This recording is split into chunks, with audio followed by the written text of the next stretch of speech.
हमको तो हमारी गुरु दीक्षा की याद है। 2015 में जब पूज्य पिताजी महाराज ने गुरु दीक्षा दी, 20 जुलाई 2015, 12:30 बजे दीक्षा दी और 3 बजे हम व्यासपीठ पर बैठ गए। मतलब 12:30 बजे दीक्षा हुई और 2.5 घंटे के अंदर ठाकुर जी मिल गए, भागवत जी प्राप्त हो गए, व्यासपीठ मिल गई, कथा कहने को मिल गई और आज तक मिलते ही जा रहे हैं, कम ही नहीं हो रहे हैं। सबसे पहले तो मिले कब थे? जब जन्म हुआ, कैसे? ब्रजमंडल दे दिया, उसके बाद ब्राह्मण कुल में जन्म दे दिया, माता पिता ब्रजवासी, पिताजी कथा के वक्ता, फिर धीरे धीरे बड़े हुए तो वक्ता बन गए, उसके बाद फिर सेवा ठाकुर जी गिरधर लाल जी की प्राप्त हो गई। कितना दे रहे हैं ठाकुर जी? देते ही जा रहे हैं। और इन सब देने के रूप में 2 वर्ष पहले फिर दत्त धाम में कथा हुई। ये भी एक बहुत बड़ा अनुग्रह था। 1 मास की कथा यहीं हुई है और कहीं हो नहीं सकती है। योजना कई लोग बना रहे हैं, कई लोग कह रहे हैं, पर हो नहीं पाएगी। 1 महीने का कहीं समय निकल भी रहा होगा तो हम कहीं और देंगे भी क्यों, यहीं करेंगे और कहीं क्यों जाएंगे। अगर कहीं निकल भी रहा होगा एक महीने का समय तो दत्त धाम ही आना है। फिर और कोई कह भी रहा होगा तो दत्त धाम ही करा लो, वहां अच्छा है, व्यवस्थाएं भी हमारे अनुष्ठान की हो जाएगी। तो ये बात तो सत्य है कि गुरु मिलने के बाद ठाकुर मिलते हैं, लेकिन यदि किसी को नहीं मिले हैं तो निश्चित है गुरु के प्रति अपराध किए बैठा है, इसीलिए भगवत अनुभव हो नहीं रहा है। महाराज जी कथा आती है, वैराग्यवती नाम की एक कन्या थी, बचपन से ही वैराग्य की बातें करती थी। घर में उसके पिता राजा, माता रानी, लेकिन माता पिता को भी ज्ञान उपदेश करती थी। 4 वर्ष की अवस्था में पिताजी से कहती है, पिताजी जिस राजगद्दी पर आप शान से बैठते हो, एक दिन आप भी चले जाओगे, कोई और इसका हकदार होगा। पिता बोले, बेटी ऐसी बात क्यों करती है, अपसगुन क्यों बोलते? बोले, सगुन को अपसगुन मान लिया गया, ये सबसे बड़ा दुर्भाग्य है हम लोगों का। हम एक दिन जाएंगे, ये अपसगुन नहीं है, ये तो वास्तविकता है, इसको अपसगुन क्यों कहा? पिता ने घर बना करके बाहर दे दिया, बोले तू महल में मत रहा कर, सबको ऐसी टोकती रहती है। और खुश हो गई, अपने ठाकुर की सेवा करती। बोले बहुत अच्छा है, घर परिवार से दूर एकांत में अपने ठाकुर सेवा में हूं। हे ठाकुर जी कृपा करके जल्दी मुझे गुरुदेव दे देना, एक मेरे जीवन में गुरुदेव भेज देना। तभी एक चोर आया था नगर में और वो चोरी करने के लिए उचित स्थान ढूंढ रहा था। वैराग्यवती के घर पहुंचा तो खिड़की से सुन रहा था, वैराग्यवती अपने ठाकुर जी से कह रही थी, अब बस जल्दी कृपा करके गुरुदेव मेरे जीवन में भेज देना। चोर ने सोचा ये बढ़िया समय है, सीधी सादी लग रही है, धोती पहनी, तिलक लगाया, गले में कंठी माला पहनी और हरिनाम संकीर्तन करते हुए चोर पहुंच गया द्वार पे। अरे बहुत प्यासा हूं, भूखा हूं, कोई जल पिलाएगा, कोई भोजन कराएगा? वैराग्यवती ने देखा संत भेष में कोई आया है, ध्यान से सुनना, बहुत अच्छी कथा है। अरे महाराज जी घर में पधारी है ना भीतर, मैं आपको कुछ खिलाती हूँ पिलाती हूँ। अरे नहीं बेटी, प्यास तो बहुत लगी, भूख तो बहुत लगी, लेकिन मैं खा नहीं सकता। बोले क्यों? मेरा नियम है, मैं दीक्षा दिए हुए शिष्यों के हाथ से ही खाता हूं, उन्हीं के हाथ से ही पान करता हूं। अब मेरे दीक्षित शिष्य तो बहुत दूर रहते हैं, अब मैं भूखा प्यासा यहां पहुंच गया हूं, कैसे करूं, क्या करूं, मुझसे तो रहा नहीं जा रहा। चोर था। तो वैराग्यवती नेत्रों में आंसू भर लाई और अपने ठाकुर की ओर देखने लगी। ठाकुर जी कितनी जल्दी सुनते हो आप, मैंने अभी कहा कि मुझे सदगुरु दे दो और आपने भेज दिए। तुरंत चरणों में प्रणाम करके बोली, आप मुझे दीक्षा दे दीजिए, मैं आपकी शिष्या हो जाऊंगी, फिर तो मेरे हाथ से जल पी लोगे ना। हाँ ये तो हो सकता है, तो दे दीजिए दीक्षा। कंठी पहना दी, मंत्र बोल दिया, कोई भी नाम बोल दिया भगवान का, और लाओ बेटी जल दे दो। जल ले आई। गुरुदेव आप मेरे गुरु हो गए, आज्ञा कीजिए, मैं क्या सेवा करूं? बोले बेटी हमारे आश्रम का बहुत बड़ा उत्सव होने वाला है, सब शिष्य अपने गुरुदेव के आश्रम में कुछ कुछ संपत्ति भेंट करने के लिए ले चल रहे हैं, तुम्हारे पास जो भी बहुमूल्य हो ले चलो। अब वैराग्यवती थेड़ी, उसने तो महाराज कुछ छोड़ा ही नहीं, सोना चांदी जितना था घर में सब एक जगह भर दिया। चलिए गुरुदेव आपके साथ, बेटी लाओ ये मुझे दे दो, मैं पकड़ लेता हूं। लेके चले गए। वैराग्यवती तो चरणों की ओर देख रही है, अपने गुरुदेव के प्रति पूर्ण निष्ठा, यही मेरे आचार्य, यही मुझे ठाकुर जी से मिलाएंगे। अब चोर सोचे कि यार ये तो पीछे ही पड़ गई है, संगी ही चली जा रही है सब जगह। अच्छा वैराग्यवती, अब भगवान से मिलने का समय आ गया है। बोले क्या करना पड़ेगा? बोले हम तुम्हें एक पेड़ से बांध देते हैं और जब तक हम नहीं आवे तब तक इससे बंधी रहना, हम ठाकुर जी को लेके आते हैं। वैराग्यवती बोली जो आज्ञा। बंध गई पेड़ से। 4 दिन निकल गए, चोर तो भाग गया धन लेकर के। वैराग्यवती वहीं खड़ी है बंधी हुई कि मेरे गुरुदेव आ रहे होंगे ठाकुर जी को लेकर के। यहां राजा ने पता करवाया कि बाहर हमारी बेटी रहती है दूसरे घर में, देखो तो कैसी क्या। तो पता चला 4 दिन से तो उसके अते पते नहीं। पूरी सेना ने खोजा, तब जाकर के जंगल में वैराग्यवती मिली।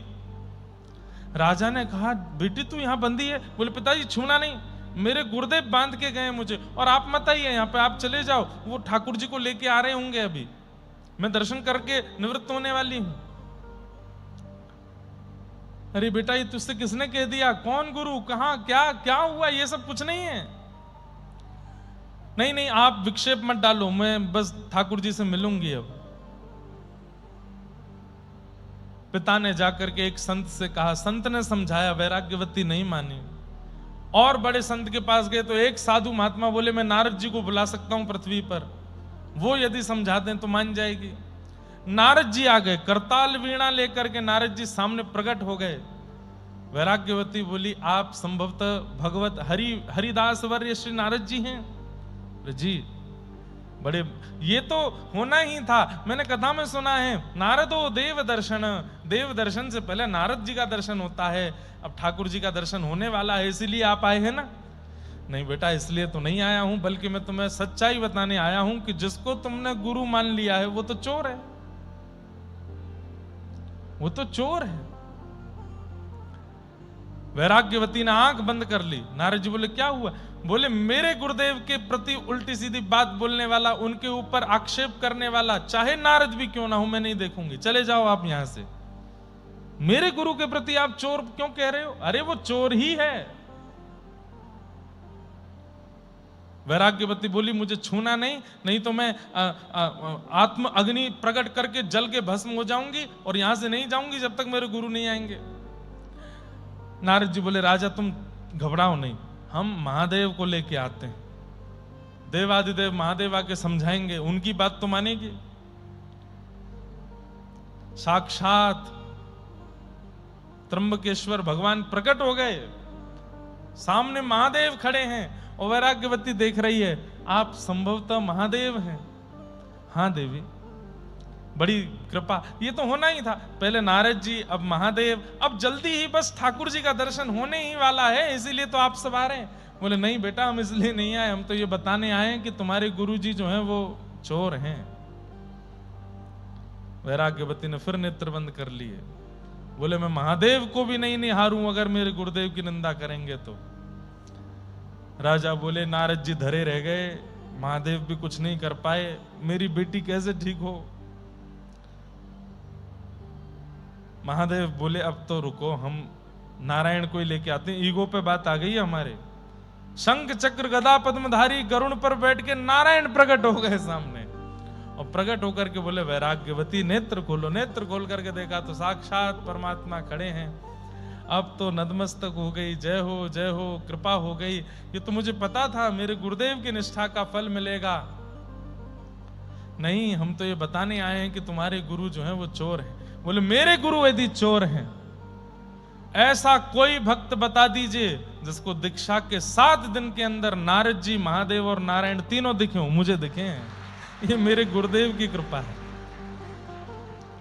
महादेव नारायण ठाकुर जी को देखें, ठाकुर जी नारद जी को देखें, सब संप्रदाय एक तरफ रह गई, सारे गुरु एक तरफ रह गए, चोर भगवान से मिला गया। बताओ उसको खोज तो लाओ, कहां है?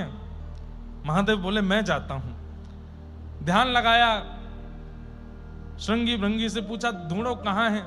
पता चला पास के नगर में चोरी कर रहा था। महादेव पहुंच गए। आधी रात में एक घर में घुस रहा था, तुरंत महादेव त्रिशूल लेकर के डमरू लेके सामने खड़े दिखे। चोर घबराया, बोले आप तो महादेव हैं। बोले तूने अभी अभी किसी वैराग्यवती को दीक्षा दी थी? अच्छा वो राजा की बेटी? बोले हाँ। अब उसको तो ऐसे ही मैंने कोई दीक्षा विक्षा, मैं कोई गुरु थोड़ी, मैं तो चोर हूं। वो ऐसे ही नाम दे दिया, ऐसे ही कर दिया। बोले तेरे ऐसे ही करने से उसमें इतना विश्वास जगा, गुरु पदवी के प्रति बंद ही पड़ी है 7 दिन से, चल वहां पर। जैसे ही चोर को लेकर के पहुंचे, ठाकुर जी खड़े हैं गरुड़ पर, नारद जी खड़े हैं, महादेव खड़े हैं, सब महाराज खड़े हैं वहां पर, और वैराग्यवती बंदी है। गुरुदेव के आते ही नेत्रों से झरझर आंसू गिरने लगे। मेरे गुरुदेव, आपकी बड़ी कृपा, आपकी बड़ी अनुकंपा, आपकी बड़ी लीला देखिए ना, सब खड़े हैं मेरे सामने, सबके दर्शन हो गए नाथ। अब बस मुझे कुछ नहीं चाहिए, भगवत दर्शन हो गया। अब तो आप बस अपना चरण मेरे सिर पर पधरा के मुझे मुक्त कर दीजिए। अब चोर भगवान को देखे, भगवान कहें पैर पधराने का मंत्र आता है तुमको? बोले हमें तो कुछ नहीं आता। ठाकुर जी भी हंसने लगे और हंसते हुए क्या बोले, महादेव यहां गुरु का गुरुत्व नहीं है, पर शिष्य के शिष्यत्व में इतनी निष्ठा है, शिष्य के शिष्यत्व में इतनी पराकाष्ठा है कि सामान्य गुरु के होते हुए भी, अरे नाम के गुरु होते हुए भी उसको भगवत दर्शन हो गया, क्योंकि शिष्य के अंदर गुरु के प्रति विश्वास प्रगाढ़ है, शिष्यत्व विशेष है। और यदि गुरु ही श्रेष्ठ हो जाए तो फिर कहना ही क्या है। अश्रेष्ठ गुरु के जीवन में, वैसे अश्रेष्ठ शब्द गुरु के साथ कभी लगता ही नहीं है। गुरु यदि हैं तो वो श्रेष्ठ ही हैं।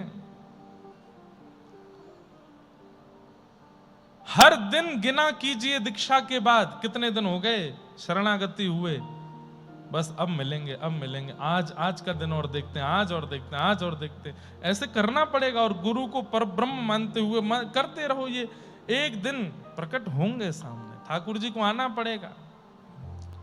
गुरु शब्द में सामर्थ्य है भगवत दर्शन कराने की। आज सूरदास जी को हो गए, बिना नेत्र के हो गए, बिना नेत्र के हो गए। सूरदास जी महाराज बोले भगवान अब मुझे कहीं नहीं रहना, अब आप अपने साथ ही ले चलो।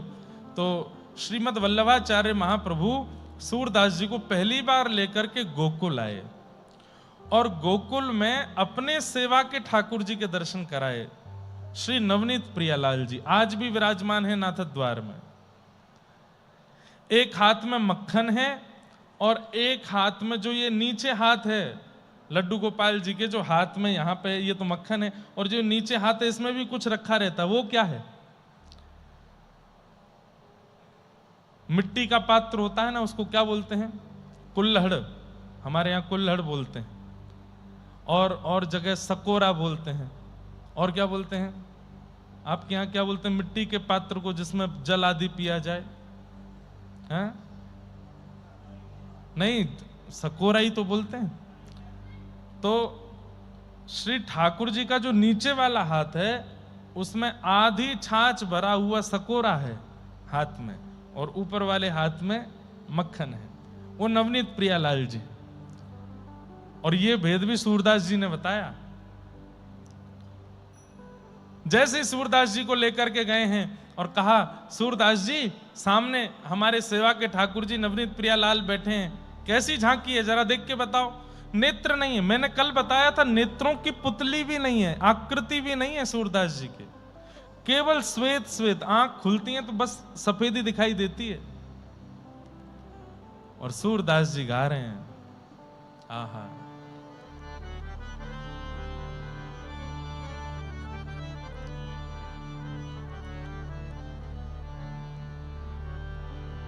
शोभित कर नवनीत लिए, शोभित कर नवनीत लिए। बंधुओं थोड़ी देर के लिए आंखें बंद कर लीजिए, सो मत जाना, हाँ आंखें बंद करो।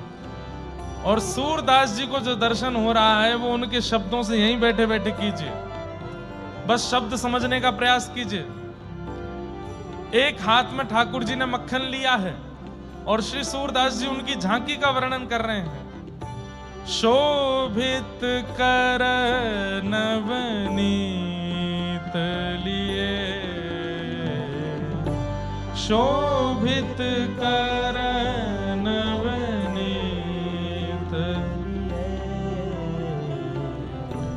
घुटरू न चलाता रेणु तना मंडित, घुटरू न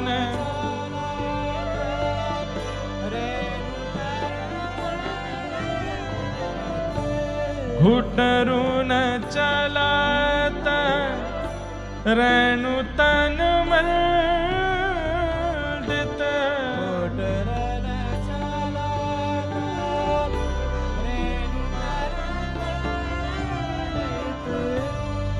मुख दधिलेप किए,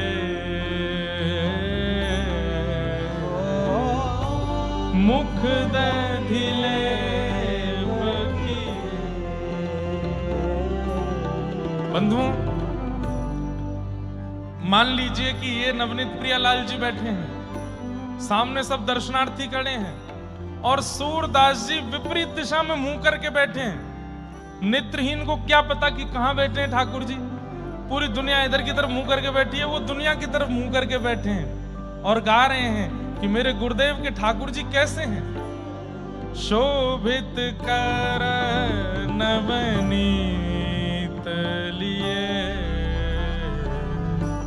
शोभित कर, सब लोग गाओ।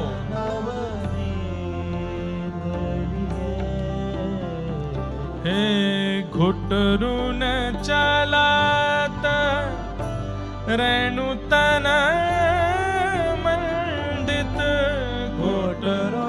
घुटने से चल रहे हैं, सारे अंग पर व्रजरज लगी हुई है। मुख दधिलेप किए, मुख, गाल पर दही लगी है, नाक पर दही लगी है, माथे पर दही लगी है। कैसे सुंदर ठाकुर जी। शोभित कर नवनीत लिए, शोभित कर।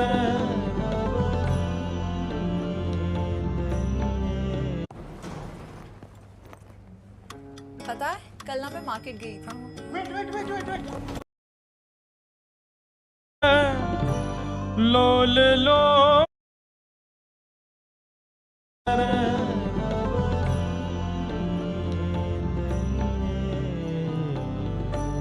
चारू कपोल लोल लोचन, चारू कपोल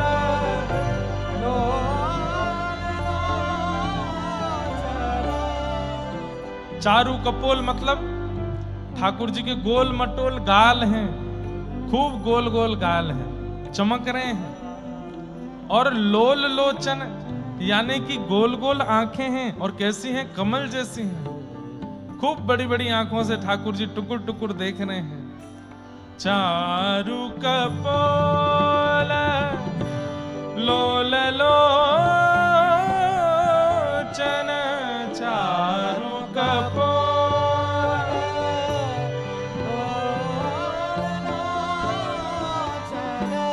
गोरोचन के तिलक किए,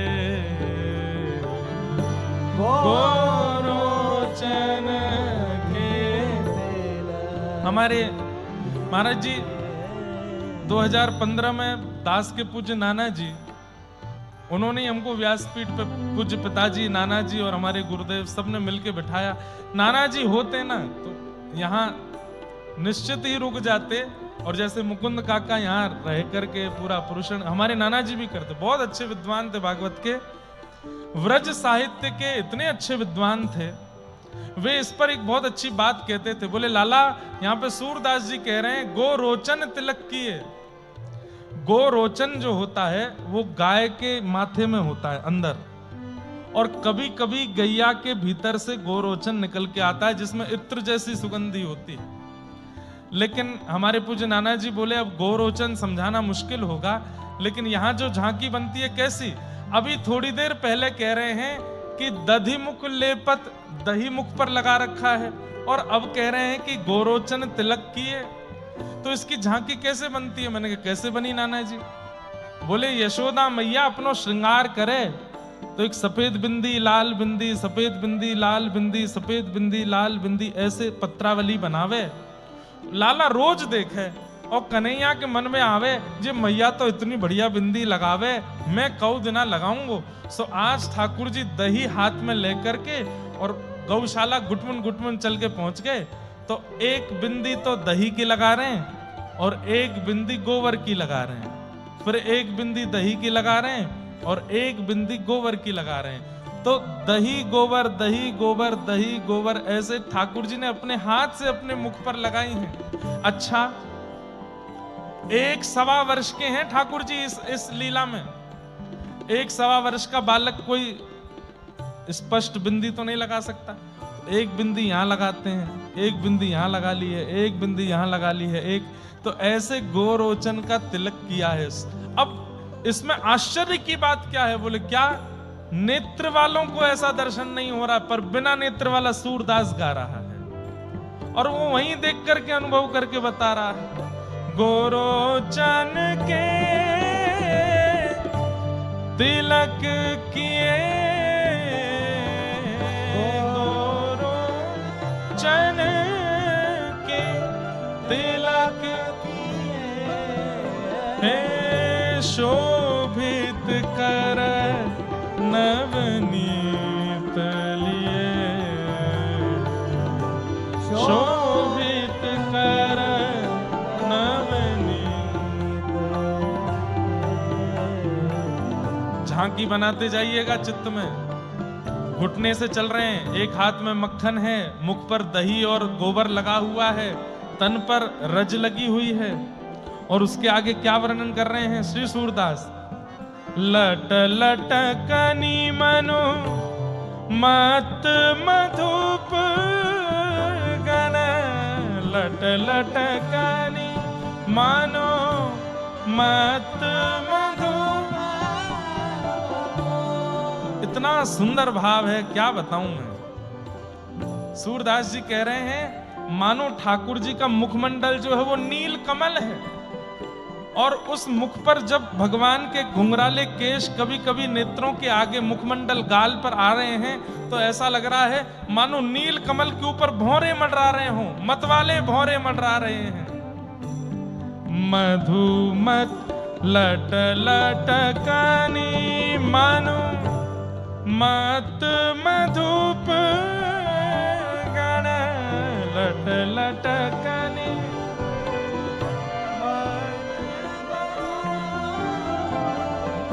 मादक मधु ही पिए, मादक मधु ही।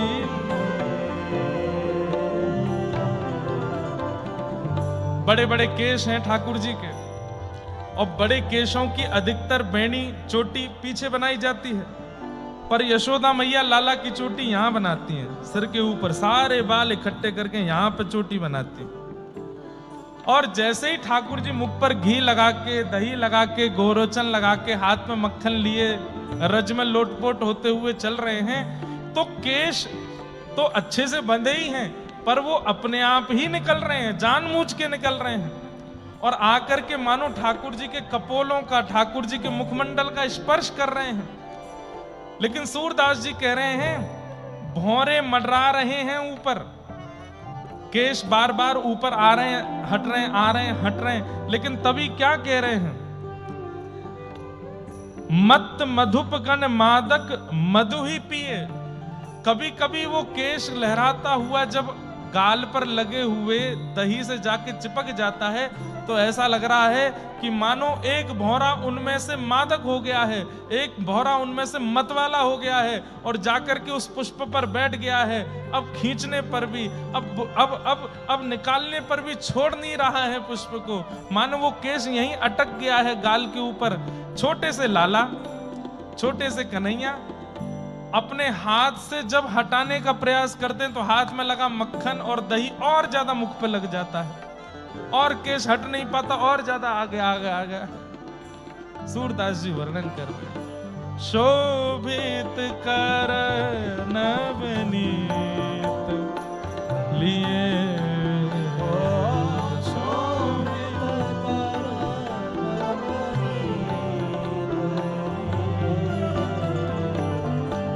कठुला कंठ वज्र के रही नख, कठुला कंठ वज्र के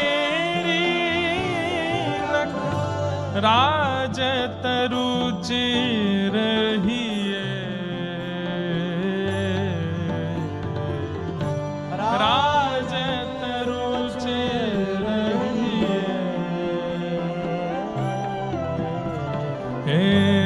धन्य सूर एक पल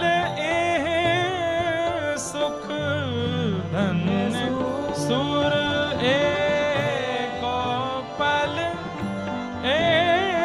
सुख, धन्य सूर एक पल सुख, धन्य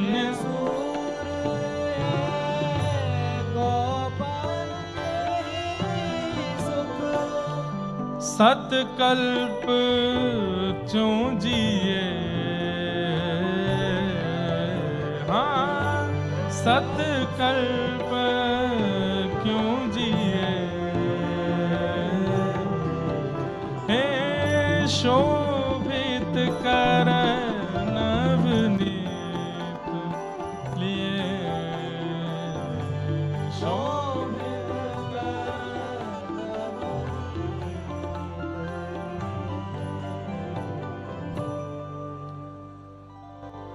ऐसा वर्णन वल्लभाचार्य महाप्रभु कह पड़े कि अरे भैया इतने दिन से हम सेवा कर रहे, लेकिन ऐसा अनुभव, ऐसी झांकी, ऐसी भावना तो हमारे चित्त में नहीं बनी। अरे सूरदास, तैने पहली बार आते नवनीत प्रियालाल जी को देख करके इतनी झांकी का वर्णन कर दिया।